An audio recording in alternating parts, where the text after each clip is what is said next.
120 शब्द प्रति minute. Dictation शुरू होगा 5 सेकंड बाद। स्टार्ट।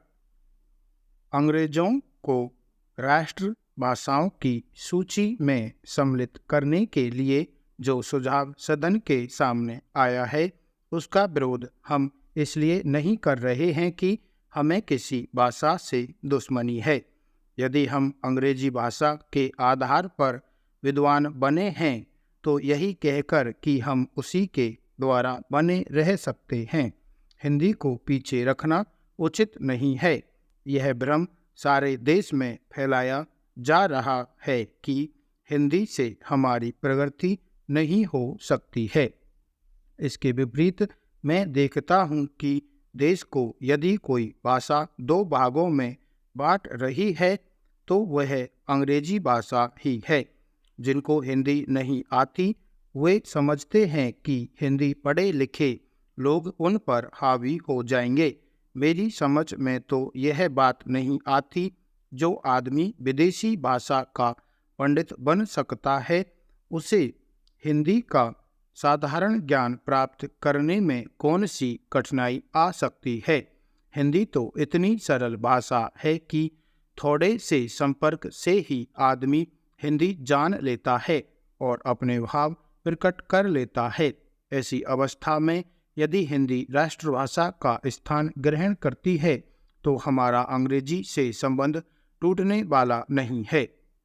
हर देश की अपनी एक भाषा होती है जिससे लोगों के विचारों का आदान प्रदान होता है और वे अपनी समस्याओं को समझते हैं, वे उन्हें सुलझाते हुए आगे बढ़ सकें। वह भाषा वही हो सकती है जिसको देश के अधिक से अधिक लोग समझ, बोल और लिख सकें। इस देश में केवल हिंदी को ही ऐसा स्थान प्राप्त है। फिर हमें हिंदी को देश की राष्ट्रभाषा बनाने के लिए क्यों आपत्ति है? यदि हम इस प्रस्ताव को, जो कि हमारे सामने पेश है, स्वीकार करते हैं तो मेरा यह निश्चित मत है कि जिस दास्ता के बंधन से हम निकलने की कोशिश कर रहे हैं उससे हम नहीं निकल पाएंगे। पैराचेंज। अंत में मेरा माननीय सदस्यों से निवेदन है कि वे केवल अपनी पार्टी की आज्ञा को न देखें बल्कि अपनी बुद्धि से काम लें और इस प्रस्ताव का विरोध करें। यदि यह प्रस्ताव पास हो जाता है, जो कि बाद में कानून बनने वाला है, तो वह आज़ादी जो हमने 200 सालों के बाद प्राप्त की है, उसके फलने फूलने में बाधा आ सकती है। मैं सदस्य महोदय से भी प्रार्थना करूंगा कि वह अपना प्रस्ताव वापस ले लें। अध्यक्ष महोदय, मैं आपका कृतज्ञ हूं कि आपने मुझे इस पर बोलने की आज्ञा दी। यह महत्वपूर्ण प्रस्ताव आज दिल्ली के सामने ही नहीं बल्कि हमारे सारे देश के सामने है।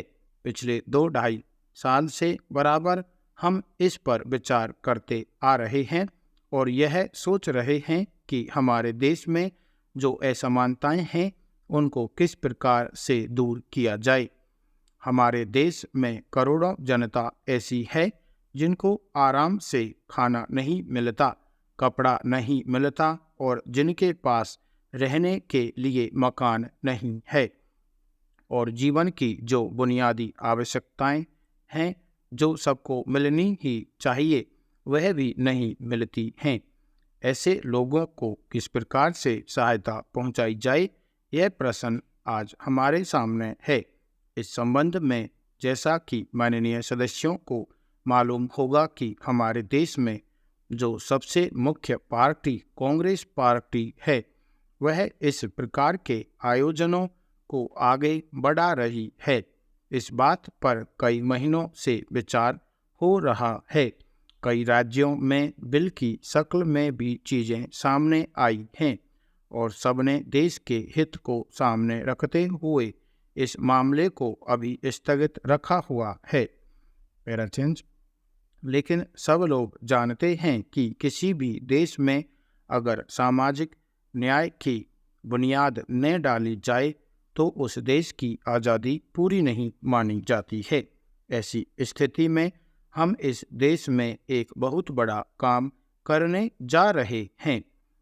हमारे देश में असमानता कम हो, जनता के अंदर संतोष बढ़े, उसकी गरीबी, बेकारी और बेरोजगारी दूर हो, और ये चीज़ें जो हमारे सामने डरावनी शक्ल में मौजूद हैं उनको किस प्रकार से मिटाया जाए, यह सवाल आज हमारे देश के सामने सबसे बड़ा सवाल है। हमारे देश के नेताओं ने यह फैसला किया है कि सारे हिंदुस्तान में अचल संपत्ति के बारे में कोई कानून बनाया जाए जिससे देश के अंदर जो असमानता है वह दूर हो सके और उसको कम किया जा सके। आज हमारे देश में असमानता एक भयानक रूप में खड़ी है। हालांकि हमारे देश के अंदर आय भी कुछ बढ़ी है, लेकिन इसके बावजूद हमारे देश में वह संतोष नहीं है, वह बुनियादी चीज़ें नहीं हैं जिसके बल पर हम इस देश में असमानता कम से कम कर सकें। यही कारण है कि यह प्रस्ताव आज यहाँ पर लाया गया है।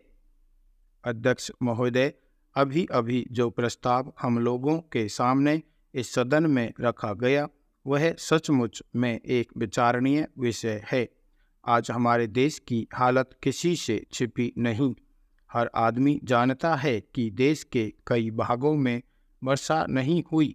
इसके कारण देश के कई हिस्सों में, जिनमें कि बिहार प्रमुख है, अकाल जैसी स्थिति पैदा हो गई है। चाहे हम इस बात से कितना भी इनकार क्यों न करें कि अभी तक भूख से किसी आदमी की मृत्यु नहीं हुई है, लेकिन यह बिल्कुल ठीक है कि अब ऐसी स्थिति होने में कोई कसर नहीं रह गई है। आप यह समझ लीजिए कि किसी दिन भी आपको ऐसा अवसर मिल सकता है कि अमुक स्थान में भूख से इतने आदमियों की मृत्यु हो गई और इतने पशु समाप्त हो गए। पैराचेंज। मैंने स्वयं इन इलाकों का दौरा किया है। करीब करीब हर गांव और कस्बे को देखा है। मैं जहां भी गया हूं वहीं एक जैसी दुख भरी कहानी सुनने को मिली।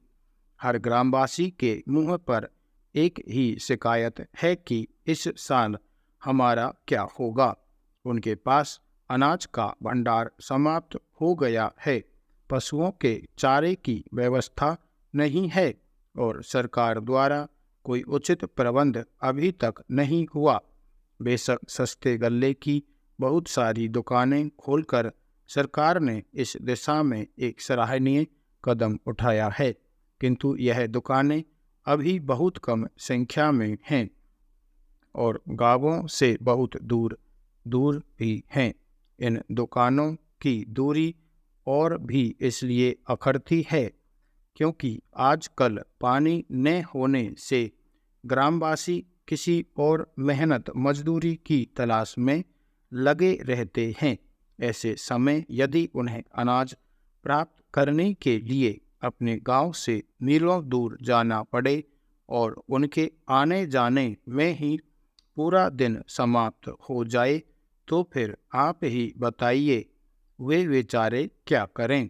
इसलिए जहां हम एक ओर यह ध्यान दे रहे हैं कि सस्ते अनाज की दुकानें खोली जावें, वहीं दूसरी ओर यह भी आवश्यक है कि इन दुकानों की दूरी 1-2 मील से अधिक न हो, भले ही इसके लिए हमें कुछ अधिक दुकानें खोलनी पड़ें।